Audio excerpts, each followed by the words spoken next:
और बुलेटिन की शुरुआत में सबसे पहले आपको लिए चलते हैं वाराणसी, जहां पर पीएम नरेंद्र मोदी पहुंचे हुए हैं। उन्होंने एक रोड शो किया और उसके बाद एक जनसभा हो रही है। इसमें सीएम योगी आदित्यनाथ भी मौजूद हैं। फिलहाल जनसभा को योगी आदित्यनाथ संबोधित कर रहे हैं। जातियां हैं और उन 4 जातियों में हमारा समग्र समाज समाहित होता है। उनमें से उन्होंने एक कही थी नारी, एक गरीब, एक युवा और एक अन्नदाता।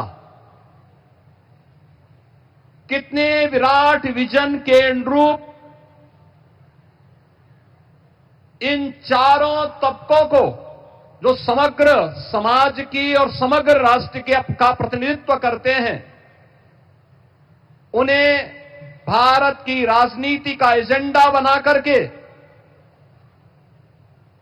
प्रत्येक योजना का लाभ उन लोगों के साथ जोड़ते हुए उनके आर्थिक स्वावलंबन, उनके सम्मान, उनकी सुरक्षा और एक दूरदृष्टि सोच के माध्यम से नए भारत और विकसित भारत की संकल्पना को साकार करने का विजन प्रधानमंत्री जी ने जो दिया, वह हम सबको प्रत्येक क्षेत्र में देखने को मिल रहा है। हम सब काशीवासी हैं। काशी भारत की आध्यात्मिक और सांस्कृतिक केंद्र बिंदु प्राचीन काल से रही है। लेकिन काशी के बारे में जो धारणा थी, वह धारणा जिस रूप में बदलती हुई दिखाई दे रही थी, पिछले 11-12 वर्ष में पूरी दुनिया की दृष्टि पूरी दुनिया के लिए आकर्षण का केंद्र बना। काशी जिस शिव की,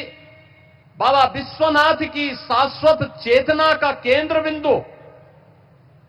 था, वह फिर से काशी विश्वनाथ धाम के रूप में हम सबको देखने को मिला है। और आज हम सब इस बारे में देखते हैं कि विरासत और विकास का वह अद्भुत समन्वय न केवल काशी में, उत्तर प्रदेश में और पूरे देश के अंदर हम सबको उसी जीवंतता के साथ दिखाई दे रहा है जो आदरणीय प्रधानमंत्री जी ने काशी से प्रारंभ किया।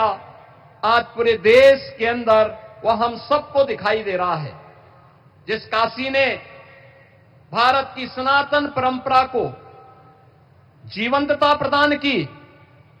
भारत की आत्मा को अपने भीतर सजोए, वे वही काशी आज एक नए कलेवर के रूप में दुनिया के सामने हम सबको दिखाई दे रही है। आज जब यहां पर आदरणीय प्रधानमंत्री जी का आगमन हम सबके बीच में इस नारी शक्ति वंदन अधिनियम, जिसे संसद में जो आदरणीय प्रधानमंत्री जी ने पिछले 11-12 वर्ष में नारी सुरक्षा, नारी सम्मान और नारी सुरक्षा के लिए जिस अभियान को अपने हाथों में लिया था, लाभार्थी परख योजना के साथ साथ अब वह देश के कानून निर्माता के रूप में देश के लिए कुछ और बड़ी महत्वपूर्ण पहल को आगे बढ़ा सकें। एक समय सीमा के अंदर 2029 में उन्हें यह अधिकार प्राप्त हो और देश की विधायिका में, देश की संसद में, देश की विधानसभाओं में उन्हें 33% आरक्षण की व्यवस्था सुनिश्चित हो और उनका प्रतिनिधित्व हो। उसको रोकने की जो कुछ सी साजिश विपक्ष ने, कांग्रेस ने, समाजवादी पार्टी ने, इंडी गठबंधन ने किया है, उसके खिलाफ देश के अंदर आक्रोश की प्रतिध्वनि के रूप में आज हमें आधी आबादी के मन में वह आक्रोश झलकता हुआ दिखाई दे रहा है। और उस आक्रोश की अभिव्यक्ति एक और विपक्ष के नकारात्मक रवैये के खिलाफ वह अभिव्यक्ति हम सबको सुनाई देती है, तो दूसरी ओर आदरणीय प्रधानमंत्री जी के प्रति कृतज्ञता और आभार व्यक्त करके उनके स्वागत के लिए उमड़ी हुई ये बहनें इस बात की गवाही देती हैं कि नहीं, प्रधानमंत्री जी के प्रत्येक विजन के साथ आधी आबादी पूरी मजबूती के साथ आदरणीय प्रधानमंत्री जी के साथ खड़ी है। बहनों और भाइयों, हम सब इस बात को जानते हैं, काशी ने पिछले 11-12 वर्ष में एक लंबी दूरी तय की है।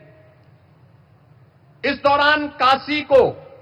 विकास की जिन नई ऊंचाइयों तक पहुंचाने का कार्य आदरणीय प्रधानमंत्री जी के नेतृत्व में हुआ है, इनमें 35,000 करोड़ रुपए से अधिक की परियोजनाएं अब तक काशी के अंदर जमीनी धरातल पर उतरी हैं। 20,000 करोड़ रुपए से अधिक की परियोजनाएं काशी के अंदर वर्तमान में चालू स्थिति में है